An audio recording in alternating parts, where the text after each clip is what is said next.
Somebody's home. Yes! Tuwan-tuwa si Mother. But the people are celebrity singer for today, Mark Bautista! Hello, Tama si Janice at si Nanay Dolores. Number 2 ang celebrity singer at siya nga si Mark Bautista. Yes, dahil dyan, Nanay Dolores, may 10,000 pesos. Yay! 10,000 pesos po kayo. And of course, Tago Kanta number 3 ay si John Edward De Leon, TNT School Showdown semi-finalist. And si Tago Kanta number 1 naman ay si James Reyes, Tawag ng Tanghalan Year 6, 4-time defending champion and TNT Duets weekly finalist. Galing! Oo, magmula nung kumanta si Mark kanina nung nag-solo siya, kumbinsido talaga si Janice. Mark Bautista, hindi na siya nagbago. Hindi na lang kilala nila eh. So kilala mo talaga yung boses niya.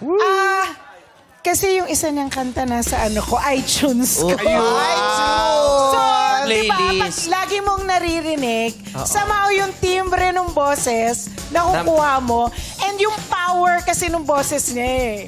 Name-memorize mo. Markado eh. Kamusta, Mark? How was your Na-miss ko naman ang experience? showtime. Nakakaba pala dito. Pag ganito. Kahit covered ka na, kinakabahan ka pa. Nakakaba kaysa... Ewan ko, kakaiba to na experience, pero masaya. Nag-enjoy Pero ako. kanina, nung kumakanta ka, anong gusto mo? Mahulaan ka o wag kang mahulaan?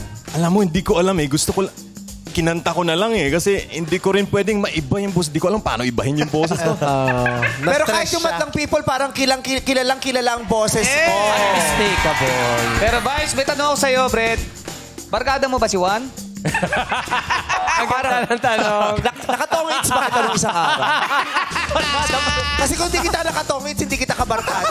Ang barkada ko talaga nakakatongits ko at saka nakakamadjong ko. Yun ang tongits and madjong. So, kung nakatongits ko to, nagbarkada ko nga. Pala. Once again, our celebrity singer of the day, Mark Bautista!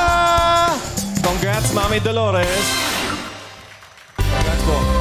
Para po sa inyong lahat, thank you so much, Showtime, for having me.